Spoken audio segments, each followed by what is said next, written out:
মানে একমাত্র দেশ আমাদেরটা যেটা খেলা ছাড়া খেলার বাইরে নিয়ে কথা আমরা বেশি বলি। নেক্সট মান্থে 3-4 তারিখের দিকে আমরা হুইল চেয়ারের টুর্নামেন্টটা শুরু করতে যাচ্ছি ইনডোরে। আমাদের এক্সপেকটেশন যেরকম ছিল সেটা বলতে গেলে একদম নীল।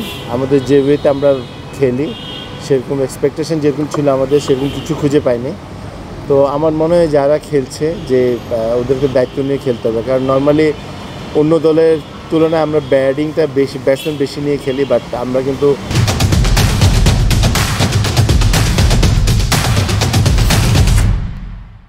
প্রবলেমটা হচ্ছে ব্যাটসম্যানদের। প্রথম ম্যাচে আমরা 154 করেছি, সেটাও গুড এনাফ না, এবং পরের ম্যাচে আমরা 144 কিন্তু আমরা করতে পারিনি।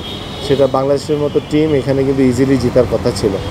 বাট আমার কাছে মনে হচ্ছে যে আপনার টু মাচ প্রেশার নিয়ে নিচ্ছে প্লেয়াররা। বাট প্লেয়ারদেরকে একটা জিনিস ভাবতে হবে যে প্রেশার কিন্তু প্রত্যেকটা স্ট্যান্ডার্ডে প্রত্যেকটা খেলায় থাকে, বাট সেটাতে আপনাকে কোয়ালিটি প্লেয়ার সেটাই হবে যে আপনার প্রেশারে ভালো খেলে। তো সেই ধরনের প্লেয়ার কিন্তু আমাদের দরকার, এবং this is the right opportunity. যে এখানকার আমেরিকার টিম ভালো, বাট আপনি একদম ভালো বলা যাবে না। বাট এখানে যদি এই প্রেশারগুলো যদি আমরা নিতে না পারি তাহলে বড় ম্যাচে আমাদের জন্য জিতাটা ডিফিকাল্ট হয়ে যাবে। সো এটা আমাদের রাইট টাইম যে এখানে এগুলো ডেভেলপ করতে হবে।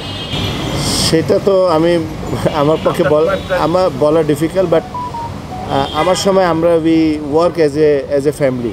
আমরা প্রত্যেকটা ব্যাপারে মনে করেন যে প্রাধান্য দিয়েছিলাম এবং সবাই কিন্তু হেল্প করতো। বাট ডেফিনেটলি এটাও কিন্তু এখন খারাপ সময় যাচ্ছে। এখন খারাপ যখন খেলবেন তখন কিন্তু আপনার অনেক নেগেটিভ জিনিসগুলো উঠে আসবে। তো ভালো খেলাটা হলো ভেরি ইম্পর্টেন্ট। ব্যাটসম্যানদের জন্য ভালো ইনিংস খেলা হলো ভেরি ইম্পর্টেন্ট। আদারওয়াইজ বড় একটা টুর্নামেন্ট সামনে, তার আগে যদি এই ধরনের আমরা পারফরমেন্স করি সেটা কিন্তু কোনোদিন টিমের জন্য ভালো হবে না। আর যেটা হলো যে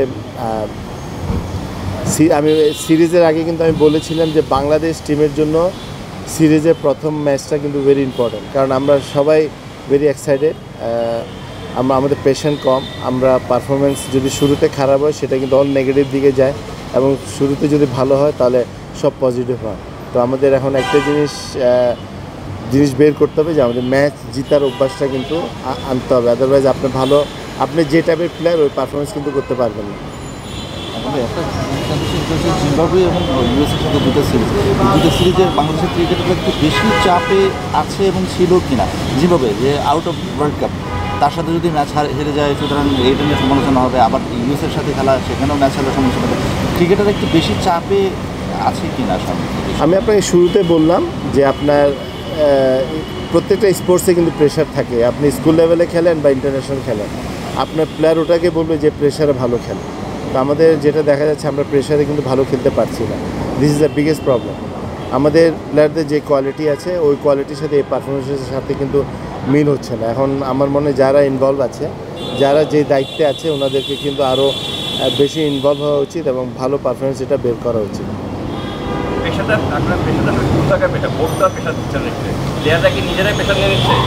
আমার কাছে মনে হচ্ছে, কারণ বাংলাদেশে তো মনে করেন এটা শুরুর থেকে, নট যে এই গত 3-4 বছর না, আমরা যখন খেলা শুরু করেছি তখন থেকে 94-এ যেমন আমাদের প্রেশার ছিল 3টা টিম কোয়ালিফাই করবে, তখন কিন্তু আমাদের অনেক বড় প্রেশার ছিল, সারা জাতি তাকে ছিল।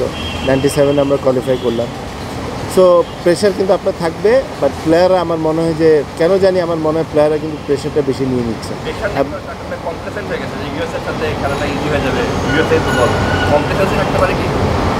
এটা বললাম তো, আপনি যখন প্রেশারে পড়বেন আপনি কিন্তু ব্ল্যান্ড হয়ে যাবেন। আপনি কী করছেন আপনি জানবেন না, কী করবেন এটাও জানবেন না। সো আমার কাছে মনে যেটা হয়েছে যে প্রেশারে অ্যাডজাস্টমেন্ট হলো ভেরি ইম্পর্টেন্ট। ভালো প্লেয়াররা কিন্তু প্রেশারে কিন্তু অ্যাডজাস্ট করে ফেলে।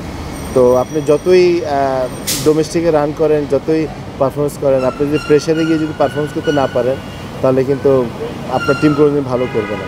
সেটা কিন্তু শুধু আমি প্লেয়ারদের ক্ষেত্রে বলছি না, যারা ইনভলভ আছে, আপনার কোচিং স্টাফ আছে, যারা দায়িত্বে আছেন, সবাইকে কিন্তু এটা সিরিয়াসলি চিন্তা করা উচিত। আমার সত্যি কথা বলতে যে গত বা জিম্বাবুয়ের সাথে যেভাবে আমরা খেলেছি, জিম্বাবুয়ের সাথে ব্যাটিংয়েরটা আপনার সেটা কিন্তু, এবং এই দুইটা খেলা আমার কাছে মনে হয়েছে আমাদের যে কোয়ালিটি, আমি বলবো না যে আমাদের কোয়ালিটি একদম টপ ক্লাস, এটা কিন্তু বলা ঠিক না, বাট যে কোয়ালিটি আছে ওই কোয়ালিটির তুলনায় কিন্তু আমরা ভালো পারফরমেন্স করতে পারছি না। এবং এটার রিজন একটাই, নিজেরাই কিন্তু প্রেশারটা অনেক বেশি নিয়ে নিচ্ছে।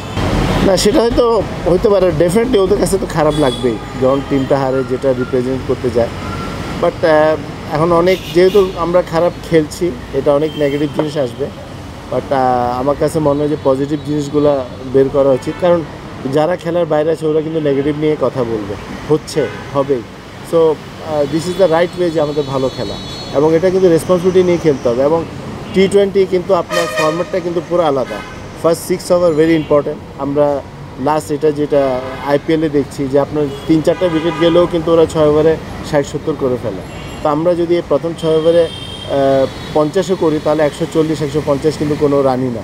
তো এই 6 ওভারটা কিন্তু আমরা খুব ভালোভাবে আমরা কাজে লাগাতে পারছি না। ব্লাইন্ড ক্রিকেটে আমরা প্রেজেন্টলি রানার্স আপ ওয়ার্ল্ডে। আগামী নভেম্বরে এই 4th বিশ্বকাপ হবে আর কি, সবাই দোয়া করবেন ইনশাআল্লাহ। সিনিয়র ক্রিকেটের রোলটা সম্পর্কে আপনি ভালোভাবে অবগত। যখন একজন সিনিয়র পার্সন মানে একটা প্রেস কনফারেন্সে এসে বলেন যে আমাদের নেপালের সাথে খেলা আছে নাকি, মানে he doesn't know who is opponents আর, তখন আর কি ব্যাপারটা কেমন করে দেখছেন? না, আমি এই কথাটা বলতে বলতে অ্যাকচুয়ালি টায়ার্ড হয়ে গেছি। মানে একমাত্র দেশ আমাদেরটা যেটা খেলা ছাড়া খেলার বাইরে নিয়ে কথা আমরা বেশি বলি।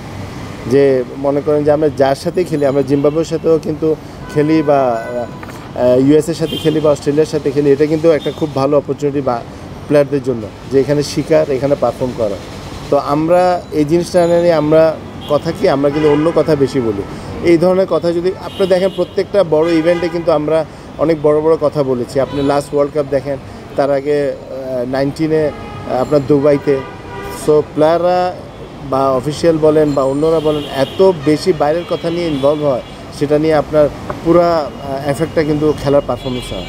তো আমার মনে হয় এগুলো অ্যাবসুলেটলি মানে একদম খুবই যত তাড়াতাড়ি সম্ভব এগুলো বন্ধ করে জাস্ট খেলার মনোযোগ দেওয়া উচিত। কার সাথে খেলছি, কী করছি, সেটা কিন্তু যারা দায়িত্বে আছেন তারাই বিবেচনা করবেন। এটা কিন্তু প্লেয়াররা বা কোচরা বা এদেরকে কিন্তু এগুলো নিয়ে চিন্তা করা উচিত না। আসলে আমরা এই blind cricket plus wheel chair ওদের সাথে বসছিলাম, কারণ দেশে তো অনেক টিম আছে, তো ওরা বিভিন্ন টাইপের বিভিন্ন জায়গায় খেলে। বাট আমি চাচ্ছি এটা ক্রিকেট বোর্ডের আন্ডারে হোক, এবং এখান থেকে টিম সিলেকশন করে আপনার বিদেশে যাক। কারণ অনেক ক্ষেত্রে দেখা যায় অনেক ইন্ডিভিজুয়ালি টিম নিয়ে যাচ্ছে, ক্রিকেট বোর্ড থেকে সহযোগিতা চায়, এবং ক্রিকেট বোর্ড কিন্তু প্রচুর টাকা এদিকে দিচ্ছে। বাট ইনফ্যাক্ট মানে ওটা ইন্ডিভিজুয়ালি হচ্ছে। বাট আমি চাচ্ছি সেটা যেন একই আমব্রেলার মধ্যে, যেভাবে আমাদের ন্যাশনাল টিম আছে, যেভাবে উইমেন্স টিম আছে, ওইভাবে যেন আমরা ডিজাবেল টিম আছে, হুইল চেয়ার আছে, তারপর ব্লাইন্ড ক্রিকেট আছে, ওদেরকে আমাদের আন্ডারে টুর্নামেন্ট করবো। ওখান থেকে ভালো ভালো যারা প্লেয়ার আছে ওদেরকে আমরা বাংলাদেশের নামে বিদেশে পাঠাবো। তো সেটা নিয়ে আমাদের মিটিং ছিল। আমরা নেক্সট মান্থে 3-4 তারিখের দিকে আমরা আপনার হুইল চেয়ারের টুর্নামেন্টটা শুরু করতে যাচ্ছি ইনডোরে। তারপর আমরা ঈদের পরে আমরা ইনশাল্লাহ ব্লাইন্ড ক্রিকেটটা করি। ফিজিক্যালি চ্যালেঞ্জ টুর্নামেন্টটা হয়েছিল এবার কোন মাস হবে? হ্যাঁ, ফিজিক্যাল যেটা আছে সেটা ওখানে তো 3টা পার্ট, একটা হলো ডিজাবেল, একটা হলো ব্লাইন্ড ক্রিকেট, আর একটা হলো হুইল চেয়ার।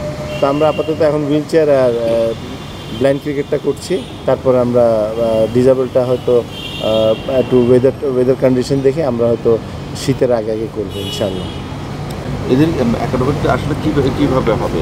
বছরে টুর্নামেন্ট কতগুলো হবে? এই শতকগুলো হয়েছে আমরা প্রত্যেক বছর একবার করে টুর্নামেন্ট করব, এবং এখান থেকে যারা ভালো খেলবে ওদেরকে আপনার যখন বিদেশি টিম যায় ওদেরকে পাঠাবো। প্লাস এরাও তো ডিজার্ভ করে অনেক কিছু, তো চেষ্টা করব ক্রিকেটের মাধ্যমে এরাও যেন ফাইন্যান্সিয়ালি কিছু হেল্প পায়। সেটা আমরা আস্তে আস্তে প্ল্যান করছি, আস্তে আস্তে সেটা আমরা বাড়াবো। নভেম্বরে 4th ওয়ার্ল্ড কাপ হবে, নভেম্বরে 4th ব্লাইন্ড ওয়ার্ল্ড কাপ হবে। তো প্রস্তুতিটা হ্যাঁ, ওই যেটা বললাম যে আপনার বাইরে যদি কোনো টিম যায় সেটা আমাদের আন্ডারে যাবে এবং বাংলাদেশের নামে যাবে। এবং আই এম শিওর যে আমাদের এখানে অনেকেই ভালো প্লেয়ার আছে যারা হুইল চেয়ার, ব্লাইন্ড, তারপর ডিজাবে। তো এদের পারফরমেন্স অনেক ভালো। তো ইনশাল্লাহ আমরা ওয়ার্ল্ড কাপে ভালো করি।